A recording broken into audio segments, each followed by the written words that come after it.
Welcome to episode 7 of Legends of PE, the series where we look at the defining players of the Age of Empires 2 S-tier tournament scene since the release of the definitive edition back in 2019.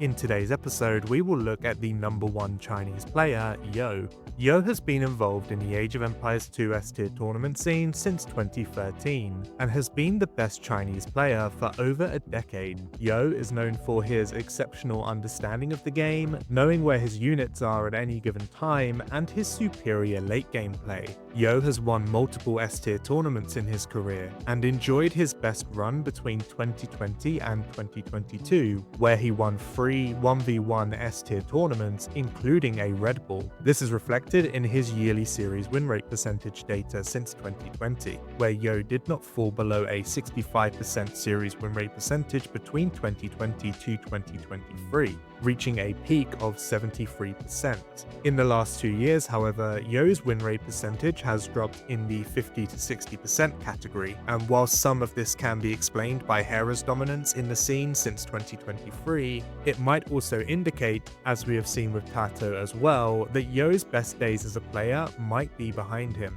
Yo is also in his 30s, alongside other big names like the Viper and Tato, who are also experiencing a decline in performance. Just like the Viper and Tato, Yo might also be becoming the victim of a generational changing of the guard in Age of Empires 2, with younger players like Sebastian and Lewis coming in to compete with the likes of Hera and Leary at the top of the Age of Empires 2 pro scene. Despite this, Yo is still a top 5 player and is still producing exceptional performances at the highest level of the game, and is a constant figure in quarterfinals, semifinals, and finals of S-tier tournaments. Yo's data reflects one of a very well-rounded player, which is a prerequisite for players at this level. As we can see from his map type win rate percentage, there are no map types where Yo is particularly bad. Whilst Yo is technically at his worst on chaotic and water maps according to the data, the fact that he does not drop below a 45% win rate percentage on these map types highlights that these are unlikely to be specific weaknesses. Interestingly, whilst water maps are statistically Yo's worst map type, Migration is actually his best map, winning 6 out of 7 games on Migration since 2022.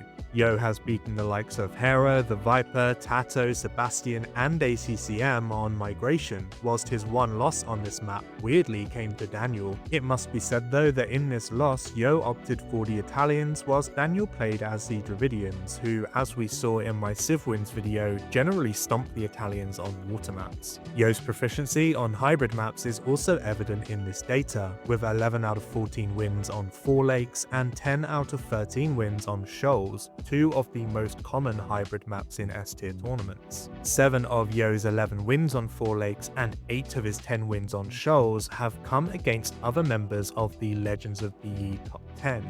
Of his 7 losses across these 2 maps though, only 2 have come against the top 5 players, the Viper and Tato, in 2022 and 2023 respectively. Yo's best map type is semi-open maps, and whilst his Arabia record is high for the number of games played, Yo wins 67% of his Arabia games, it is Outcrop where Yo has the best record on a semi-open map, though with much fewer games played.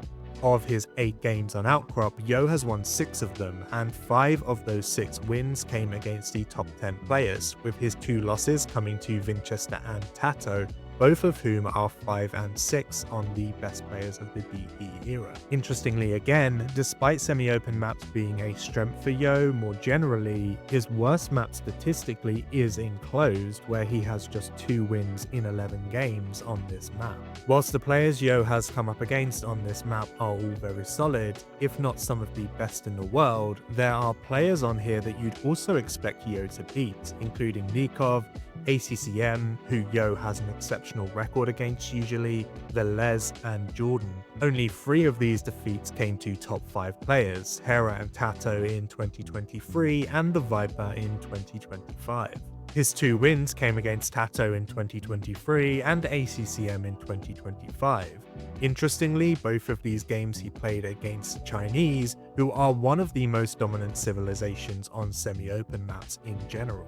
Another map where Yo tends to struggle is on Evacuation, where Yo has only won once in 5 attempts between 2024 and 2025. Yo defeated the Viper on this map in 2024, but then lost all 4 TTL4 games on this map against Dragonstar, Sebastian, Margugu, and Leary. Considering the number of games played and the fact these losses occurred in the same tournament, perhaps that was just an under-practiced map for the former Red Bull champion. Other maps where Yo does not have the best record include Islands and Copenhagen. On Islands, Yo has just 2 wins in 8, which both occurred in 2020 against Doubt and Hera. Since then, Yo has not picked up a single win on Islands, losing to the Viper twice, the Max, Antagonist, Winchester, and Nikov. All of Yo's games on Copenhagen came in 2024 at NAC 5 and Noble Apartment Cup. Are we calling this NAC 6 by the way, or is that sacrilege to Nilly? Let me know in the comments and subscribe while you're at it. Yo's competition on Copenhagen has been particularly fierce in fairness to him. His opponents included Hera twice, Tato, Hart, Jordan, Winchester, and ACCM, and so it's difficult to be too critical of his performances, particularly on a regicide win condition, which can be particularly brutal as all it takes is for your king to be sniped to incur a loss. This data also highlights that in spite of Yo's reputation as being a late-game player, his records on Arena and Fortified Clearing, 2 of the most common closed maps, is relatively weak. He has just 5 wins from 14 on Arena and 2 from 6 on Fortified Clearing. Yo has won just under half of his games on closed maps, whilst boasting a 60+% win rate on open and semi-open maps, 13% higher than his record on closed maps, which indicates that Yo is actually a better open and semi-open map player than a closed map player. When it comes to specific civilizations, Yo has 6 civilizations where his record is far superior to the average. When we look at Yo's win rate percentage with these civilizations versus the average in S-tier tournaments, we can see that he gets between 20 to 30% more wins with the Spanish, Portuguese, Poles, Huns, Aztecs, and Saracens than the average S-tier player. The Spanish are by far Yo's best civilization in this regard, winning 9 out of 12 of his games with this civ. In the games where Yo won as Spanish, 4 came on closed maps, 3 on nomadic maps, and 2 were on hybrid maps. Interestingly, Yo's 3 losses on this map came on a water map, a hybrid map, and an open map, which are not historically the best maps for the Spanish. The Spanish are generally best utilized on nomadic maps and closed maps due to their excellent gunpowder options, late game, and ability to build buildings faster than other civilizations. With the Spanish, Yo has defeated the likes of Leary, Hera twice, Tato, and the Viper with this civilization, and has only ever lost to Leary and Jordan twice with this civ.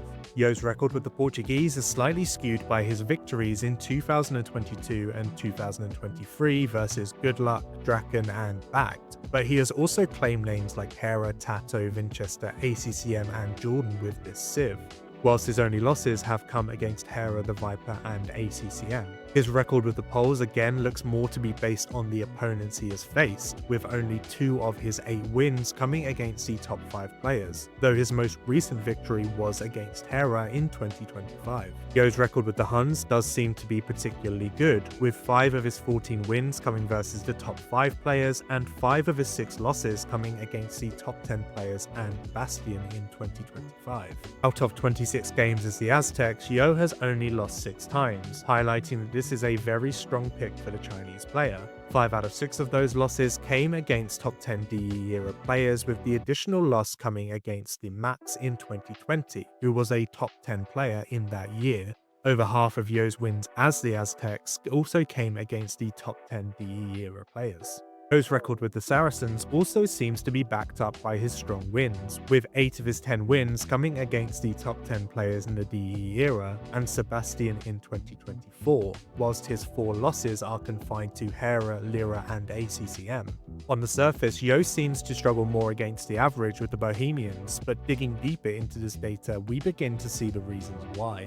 With the Bohemians, Yo has only won 9 times, and only 3 of those wins came against the top 10 DE era players, Jordan once and Tato twice, though he does also have 2 victories over MBL in there too, who sits just outside of the top 10 DE list. As for his losses with the Bohemians, we can see that the data is particularly unfair when considering the level of the opponents. Of his 13 losses, 11 have come to the other members of the top 5 players in the DE era, Hera, Leary, the Viper and Tato, whilst the additional 2 losses came to Velez in 2023, who was a beast in that year, and ACCM, both of whom make the top 10 players of the DE era based on the data. With that context, I don't think that we can say that the Bohemians are a particular weakness for Yo. He has just used this sieve when coming up against very strong competition historically.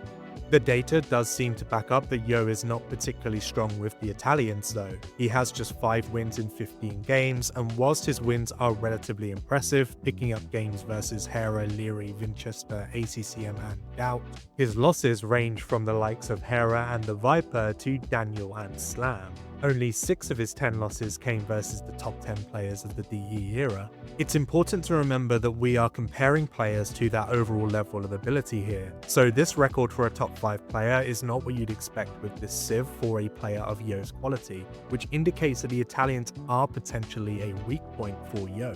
When it comes to civs that Yo has played against, the only civ where he has particularly struggled against the average is the Mongols, and I feel like most players can relate to this, but let's see what the data actually says about his record here.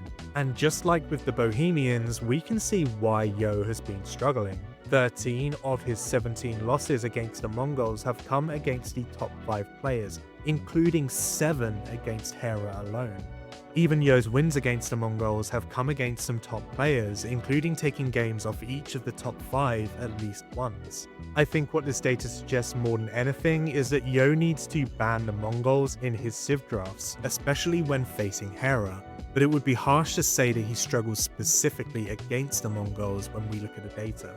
The data also suggests that Yo does have strong records versus the Tatars, Persians, Magyars, Lithuanians, Maya and Aztecs. Against the Tatars, Yo has lost just once versus Tato in 13 games versus this civ, with 8 of his 12 wins coming against the top 10 players. So if you're facing Yo, then it might be best to put the Tatars to one side when drafting your civs. Yo also has 18 out of 24 wins versus the Persians, with 11 of those coming against the top 10 players. This is particularly impressive as the Persians are generally noted as one of the strongest civilizations, with an eco bonus that can easily snowball, especially on hybrid maps. 12 of the 18 wins against the Persians for Yo have come on hybrid maps, which shows how adept Yo is at gaining and maintaining advantages in games, even when he is up against one of the strongest civs on hybrid maps. 10 of his 16 wins against the Maya have come versus top 10 players, and his only questionable loss came to Vivi, but this was back in 2021, where Vivi was ranked a lot higher than he is now. And finally, against the Aztecs, Yo has just 4 losses in 13 games, with 3 of those losses coming to Hera twice and the Viper. I think what this data shows is just how effective Yo is as a player, not only against players he should beat, but also against the top 3 players in the world. Yo is well worthy of his place in the top 4, and whilst his yearly progression data does indicate a decline, Yo's performances in the DE era have been nothing short of fantastic. Finally, let's look at the head-to-head data, where Yo has enjoyed a fantastic record against other members of the top 10, including a 100% record against ACCM in series since 2020, and also winning 80% of his series versus Doubt in that period. Yo also has a very strong record versus Tato, which is part of the reason that whilst Yo and Tato are largely considered number 4 and number 5, there is a gap between the two. Even against players like Leary, Yo has a 50-50 record, winning 5 of the 10 series they have played in the DE era. In fact, the only player where Yo really struggles is against Hera, where he has won just 2 series in 17 attempts. This isn't really a Yo problem though, it's more of a pro player in general problem. But it is interesting to see the gap between his series performances versus Hera and everyone else in the top 10. For me, Yo is one of those players where if I see his name on the title of a tournament stream, I am switching on to watch it. I find his playstyle so interesting to watch, and I always expect a classic. Even in a series versus Hera, where statistically the outcome is kind of already written, I feel like Yo has a unique ability to push Hera. Even if he doesn't win the series, he will pick up some games, which just makes the series as a whole a lot more exciting. What this data does show is that Yo has been one of the strongest players over the past 5 to 6 years, and whilst a changing of the guard is coming, with new players starting to take games off the older heads in the scene like Yo, the Viper and Tato, Yo is still a force to be reckoned with in the S-tier tournament scene. Thank you for watching this video, and don't forget to like, comment and subscribe for more of this content.